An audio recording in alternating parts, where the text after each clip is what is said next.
Today, we will showcase the complete journey of Nightwing getting shot, becoming Ric Grayson, and the hurdles he overcomes to regain his memories and identity. When the Beast shot Nightwing, he lost his memories and adopted a new life as Ric Grayson, choosing to work as a cab driver rather than pursue heroics, despite Barbara Gordon's efforts to restore his memories and his previous life as Nightwing. Ric sets fire to his old hero bunker. This act alerts a detective who forms the vigilante group, the Nightwings, with other law enforcement friends.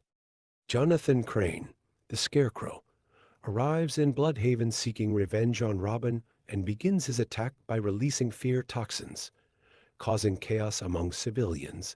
Despite the Nightwings' efforts, one of them is shot.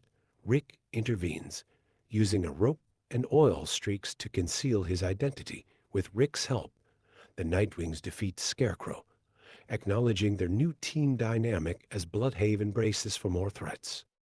In Nightwing, The Grayson Legacy, we backtrack to when Nightwing got shot and his road to recovery with Dr. Isabella Haas, who is helping him regain his lost memories.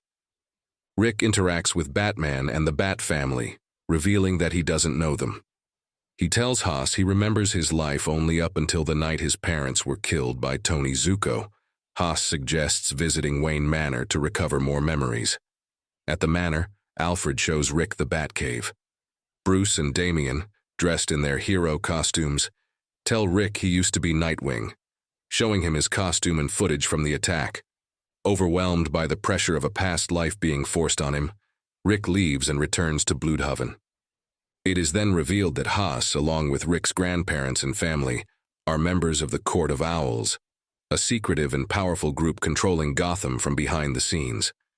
Their goal is to recruit Ric and transform him into their deadliest assassin, a Talon.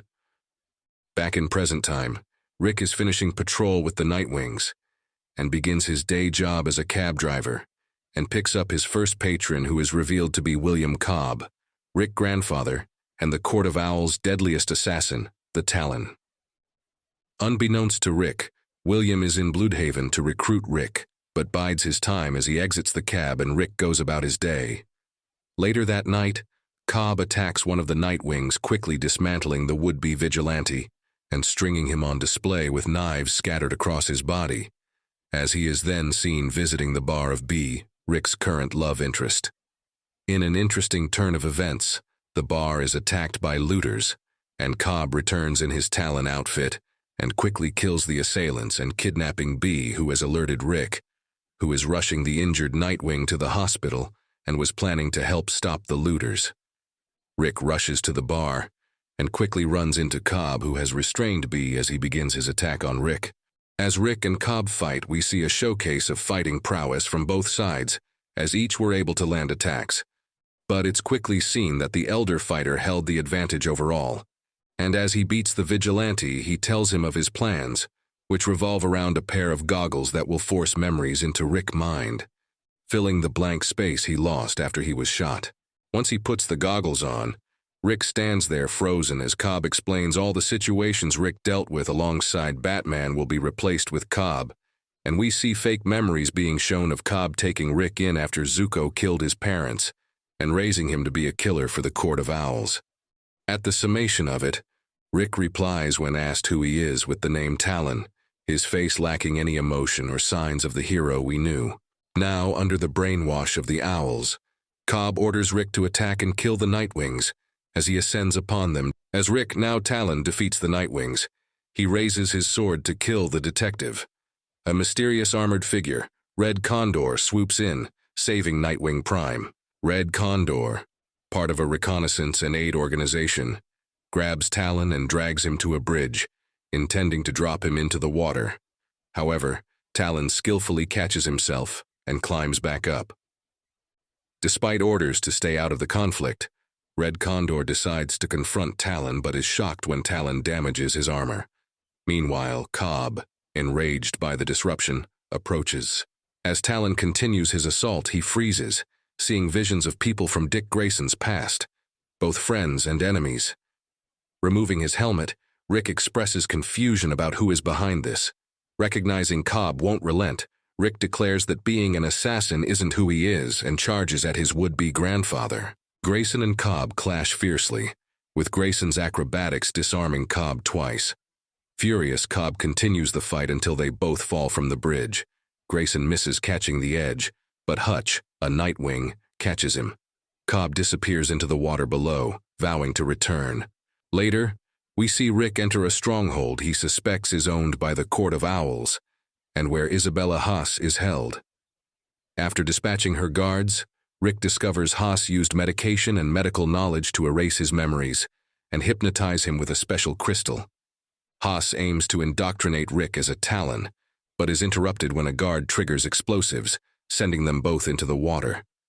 Ric, now holding the crystal and the apparent sole survivor, returns to Bludhaven. Elsewhere, we see a figure in front of a damaged television that had Ric's face on it, revealing himself to be the Joker, who seems to have his sights set on Ric. During the Joker War storyline, Ric Grayson is back in Bludhaven, grappling with severe headaches due to conflicting memories from his partial Talon transformation. The Nightwings visit an injured comrade from the Grayson legacy and discuss possibly quitting. Meanwhile, Nightwing Prime searches for Talon, unaware it is Ric as he wants revenge for his injured comrade. The Nightwing encounters Joker while answering a nearby crime call, who viciously burns his face on a stove, severely injuring him. Ric, meanwhile, was stopping a mugging but began to suffer from debilitating headaches. We next find Ric in pain in the apartment above B's bar, where B finds him and offers to help him downstairs for medicine, with Ric leaving the crystal on a chair as he exits. Just then we see Joker, now in a bloodied Nightwing costume, sneaking into the apartment through a window and takes the crystal, grinning with sinister satisfaction. Ric and B talk as Ric hears commotion and decides to investigate, despite B's pleas to rest due to his headaches. As Ric leaves, a familiar figure descends the stairs.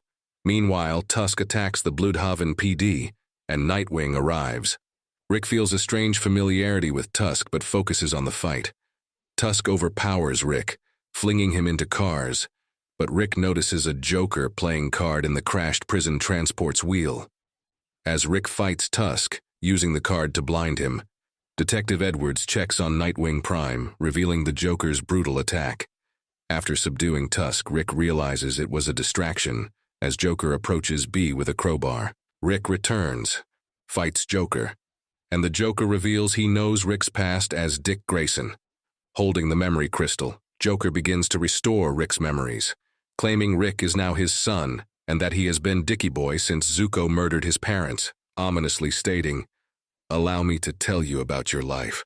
B lights a bat-like symbol in a park, catching Barbara Gordon's attention. Barbara approaches and B explains the strange events surrounding the crystal and the Joker. Ric claimed he beat the Joker and destroyed the crystal, but she noticed he acted strangely and had no wounds, which seemed suspicious. Now dressed as Batgirl, Barbara offers Ric his old Nightwing costume, believing he's back to being Dick. But she senses something is off and suggests Batman check him out. Suddenly, Punchline, the Joker's new partner, attacks. Barbara and Punchline fight, with Punchline cutting Batgirl's thigh and holding a knife to her throat.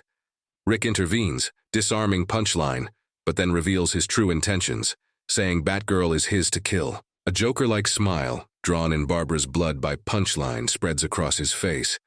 Barbara tries to flee, but Ric grabs her cape and knocks her out. The Joker emerges from the shadows, the memory crystal around his neck, embracing them both, calling them his family. Batgirl, tied up and confused by Dick's betrayal, finds herself in a cage surrounded by Joker's henchmen. Meanwhile, Ric shows us his false memories of his abusive parents, and his excitement to see their deaths at Joker's hands, who would go on to be his mentor and raise him in place of Batman, causing Dick to be ruthless and share similar traits to the Clown Prince. Joker announces the main event, a fight between Dicky Boy and Batgirl. Despite being restrained, Barbara uses her resourcefulness to fight back, noting that brainwashing has slowed Dick down. Joker and Punchline watch from above. Punchline plants bombs at Alfred Pennyworth Hospital to lure Robin and Red Hood with a fake distress call. Barbara escapes her cage, and as Ric pursues her, Joker reveals a plan to kill multiple Bat family members. Ric then joins Jason Todd and Tim Drake, claiming Batgirl is brainwashed. B, searching for Ric, finds him with Red Hood and Robin. Jason realizes Ric attacked him earlier and is forced to draw his pistol, warning he'll shoot if Ric is too far gone. He orders Tim to disarm the bomb. Outnumbered, Jason is swiftly knocked out by Ric. As Joker celebrates, Batgirl swoops in, kicking him down and snatching the memory crystal. She leaps toward the street, where Ric is about to fire Jason's gun, but is kicked by Barbara, knocking him down. Meanwhile, Tim disarms the bomb. Ric kicks Barbara off him, and she drops the crystal. As Ric aims at her, Joker shouts for him to shoot. Suddenly, B shouts for Ric while holding the crystal. When he snatches the crystal, he starts seeing visions of his past life, reminding him of who he is. With final visions of B, his parents, and Barbara, Ric smashes the crystal. We see a shadow leaving Ric's face, offering a bit of imagery, as we see Ric becoming Dick Grayson once again. The Bat family reunites, while B slips away, sadness in her eyes. In Russia, KG Beast, recently recovered from his injuries, drinks alone in a bar. He's mocked by several men for his failure to kill Nightwing, which enrages him. In a flash of violence, he kills the hecklers and leaves. Meanwhile, in Bludhaven, Dick Grayson, with his memories restored, meets with the Nightwings. He asks them to stop their vigilante work, but agrees to let them assist if needed. Afterward, he heads to B's bar to reconnect. Unbeknownst to him, KG Beast has tracked him to the city and is watching from a nearby rooftop, ready to finish what he started. As Dick and B talk, KG Beast opens fire on the bar, forcing Dick to shield B and move her to safety. Just as he's about to confront the attacker, an explosion rocks the bar, throwing Dick to the ground. KG Beast enters, holding B hostage and taunting Dick, threatening to kill her first. With B in danger, Dick's anger boils over. As he distracts KG Beast, B struggles free but is quickly knocked down. Enraged, Dick charges at KG Beast, driving him through a window and onto the street outside. The two engage in a brutal fight, with KG Beast firing off shots as Dick narrowly dodges each one. KG Beast, humiliated by Dick's agility, switches to a grenade launcher, intending to end the fight with a single blast. But Dick, thinking quickly, hurls his Eskrima stick into the weapon's chamber just as KG Beast pulls the trigger. The explosion destroys the weapon and shatters KG Beast's hand. Despite his victory, Dick doesn't allow the injury to be fatal. He applies a tourniquet, telling KG Beast that if he ever wants another fight, Dick will be ready. Afterward, Dick lies to B about their future to keep her safe, and she leaves heartbroken. Steeling himself, Dick leaps into the night, ready for his next mission.